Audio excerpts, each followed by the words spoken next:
Hi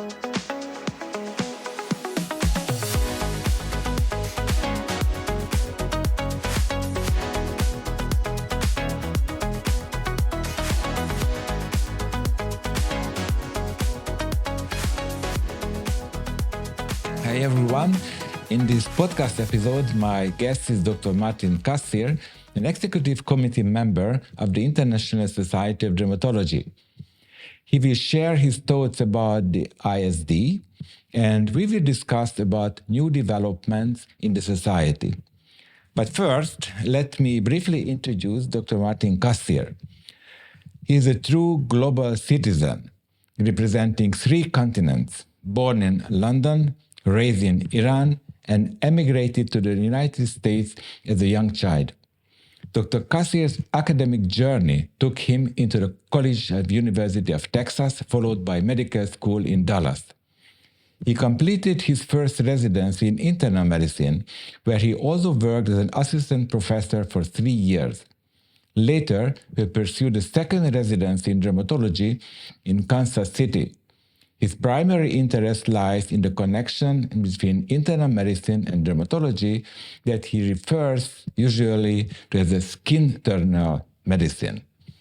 As a private practitioner, his main interest is aesthetic dermatology, melasma, lasers, and managing complications.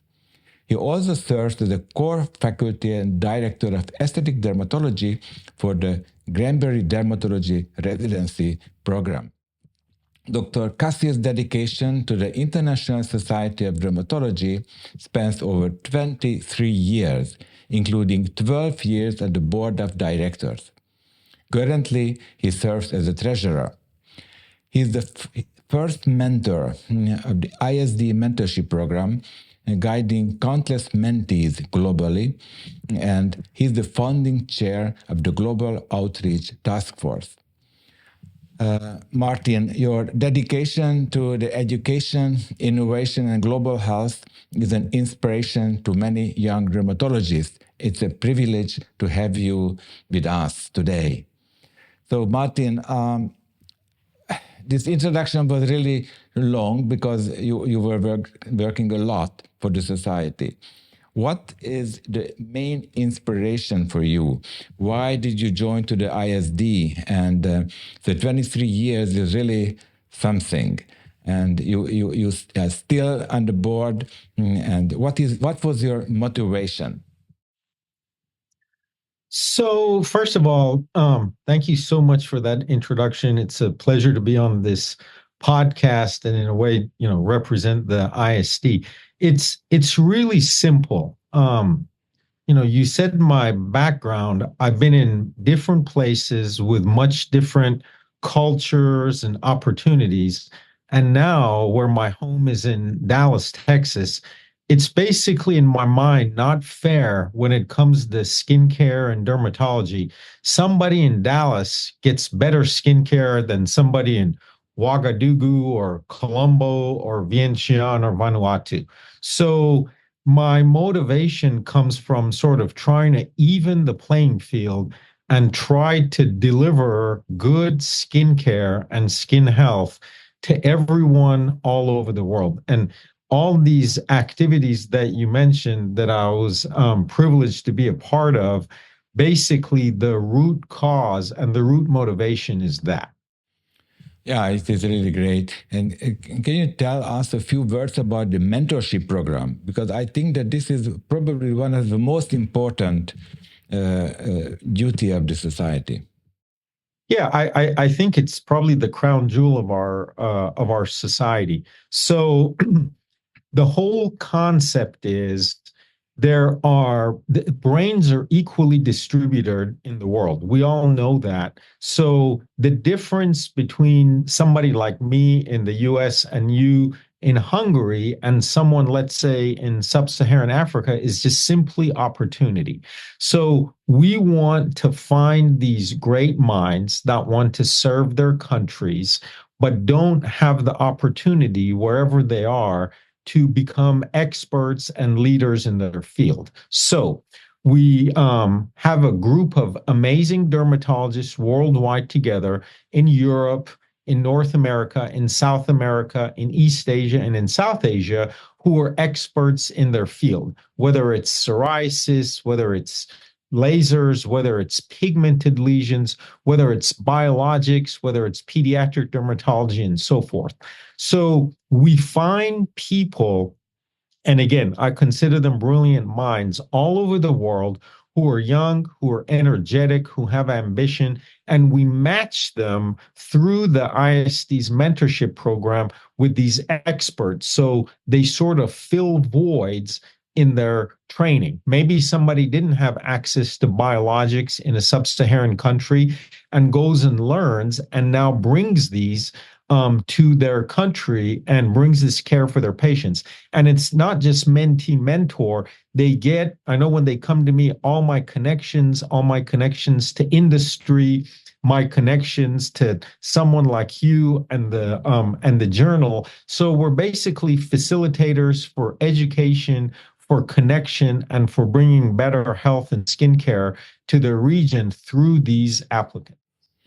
Yeah, but there are so many different societies and so many different mentorship programs. Why is this special one? Yeah, so this isn't based on any economic gain or any benefit for the mentors. It's strictly to, again, mold future leaders and experts in parts of the world that currently don't have prior mentioned experts and leaders. So we try to get, we've had people from South America to South Africa to Australasia to Nepal to Southeastern Europe, but basically education core, let's call it, countries, and we match them with experts in Western Europe and North America and South America who teach them skills, but not just skills that are good for my population and my skin color in my patient population, but specifically for theirs. And we can get into that more. So again, developing and filling needs for certain regions rather than within Northwestern or progressed parts of the world. Northwestern Europe or North America parts. I see, but how can you identify the most talented colleagues, young ones? Because it is definitely, you're right that distribution is equally distributed, intelligence and so on. But how can you find the most talented ones? Yeah, that's a really good question. And it goes back to the core mission of the International Society of Dermatology or the ISD. So a lot of our leaders, we have the passion for doing just that. When we go to meetings, we don't just go to the AAD and the EADV. We go to, I can just tell you my next 2-3 month schedule. I'm going to Saudi Arabia and I'm going to Kazakhstan, for example. So for this past 20 years, people like me, people like the current president, Dr. Nelly Konikoff, we go to these parts of the world, we meet and seek out really these individuals. We encourage them to apply for the mentorship program. If we don't meet them, we'll meet, I'll just give you an example. The people from the African Derm Society, leaders from Ethiopia, from Senegal, who then introduce some of these people to us, some of these young minds. I personally go on the weekly or monthly African Grand Rounds that Dr. Dalova in South Africa has initiated. So we have various touch points with these people or people on the ground who know these young people and identify them. So yeah. It's a very interesting process. Yeah, you go to the place when there is a need for the training, and you have the chance to talk with them and to identify the most talented ones. No, that is really. I'll give you a quick example. The ISD just awarded a regional meeting to the country of Benin. most Westerners, don't even know what that is. So it's a country in West Africa. It's French speaking, former French colony, was independent as Dahomey. So it's another way to just make a connection, and through that meeting, maybe meet some of these people, maybe not just in Benin, but in the surrounding countries, Togo, Ghana, Burkina Faso, and so forth.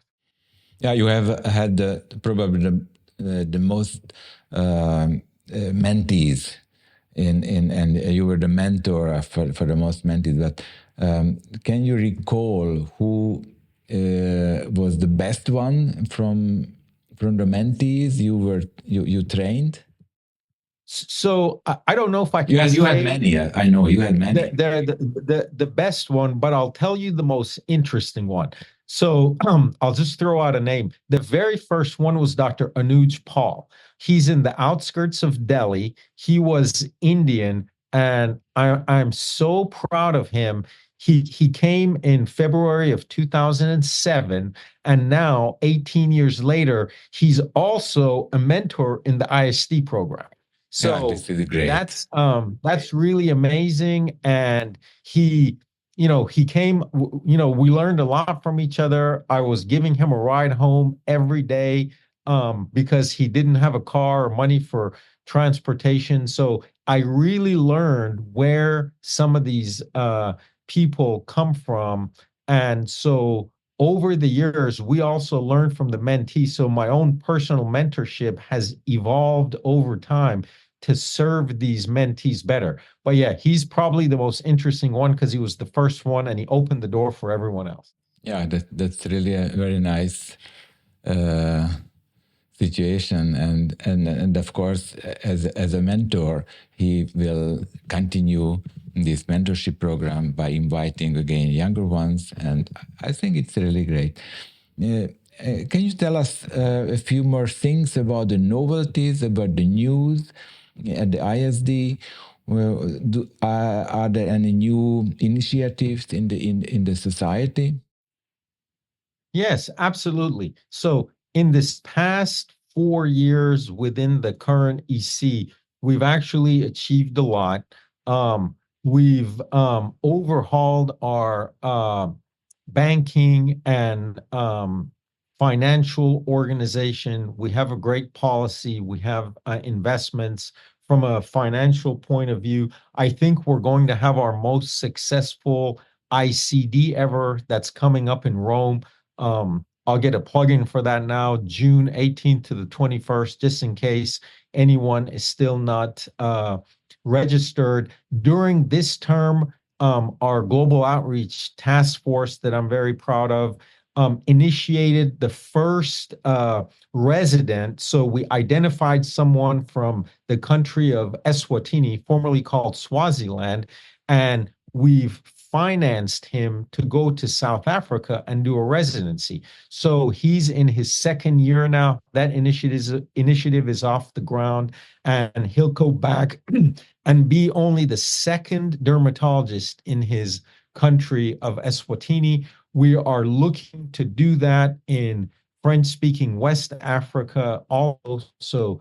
That's in the works. We're improving the mentorship program where we have more funding so we can accommodate more mentees and provide them more travel grants, because it's really hard for someone from Madagascar, for instance, to go to Dallas. We've expanded due to the hard work of Dr. Konikoff into Central Asia and the Caucasus. We have many new members from there, and we're just looking always to get more members and sort of extend our grasp to more areas of the world. And of course, you're a very big part of this. A huge accomplishment was transitioning our journal from North America to Europe. That's worked out very well for us, transitioning to an online journal successfully and sort of navigating the difficult road of trying to improve our impact factor, but not lose our identity as a society that accommodates low-income countries. with our publication. So I think that's a lot that we've accomplished in 3-4 years. Yeah, as editor-in-chief of the journal, I know very well how difficult it is to balance in between the impact factor and the traditions, because if we would not publish papers from Africa and about tropical diseases that will be very rarely cited, then our impact factor would go up, of course. But on the other hand, we have to give opportunities for colleagues from underserved countries to publish in our journal. And this is, of course, not really good for the impact factor, but it must not be only the key point, the impact factor. We have to consider other aspects as well. So, what is your? We can go back to your main interest, aesthetic dermatology and internal medicine, and what is your thoughts about what were the major breakthrough in the aesthetic medicine in the recent years? Yeah. So aesthetic medicine has literally exploded in the last 25 years after I came out of residency. So for good or bad, because there's money in it, everyone is doing it that's not a specialist. So that's the biggest thing. That's not a scientific, event. It's a practical event. So number one, us as dermatologists, who I consider the leaders in skin health and rejuvenation and anti-aging, should always be at the forefront of that and be the leaders and be the trainers, because the public is really confused about who they should go to, and there's so much advertising out there. So put that over here. As far as the science goes, the devices, which I use a lot, continuously improve. We get new ones, we get better ones, we get ones that are safer, that can accommodate more skincare types. So it's not just for fair skin. Having said that, with the explosion of the aesthetic industry, complications has become a specialty. So I literally see a lot more complications and have to deal with them and so forth. So it makes me see the need for better training and sort of better control of who gets to do aesthetic procedures. So I would say in the aesthetic field, the explosion of who gets to do it, all the different devices, and all the new field of complications that used to be a rare thing that we see, but it's very common practice now. So people need to learn how to prevent them and how to manage them. And that's become a big part of some of the lectures that I do as I go around the world. Yeah, and Martin, how is the regulation in the US? All the GPs are allowed to do procedures, lasers, Botox, and so on? So if I told you that, it's a more complicated math equation than figuring out impact factors. So imagine we have 50 states, we have 50 different regulations, and within that, we have regulations on who can do lasers. Within that, we can have regulations of who can do this laser and not that laser, who can inject, who can inject.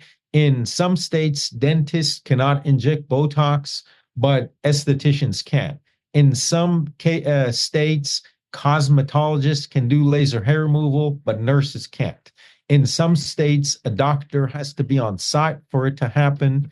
And in some states, there doesn't need to be. So that is not a question that's easily answered. You literally probably have, if you multiply 50 states by lasers and injectables and fillers and stuff, something over 2,000 different regulations. Oh, God. But yes, GPs can do that because they're licensed doctors.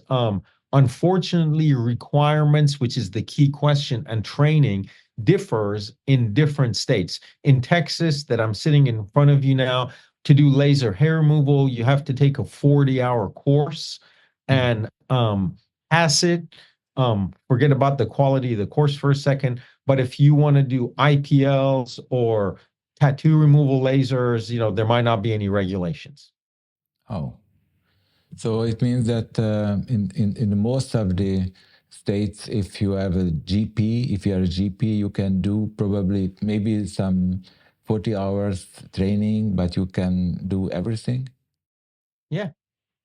That's exactly, and it's an issue actually all over the world, and I can give you examples from several countries, but because the number of GPs is so much more than the number of the specialists, and they have a lobby, and they can go to the ministries of health or the state board or what have you, they have a lot of power, so a lot of GPs are doing it.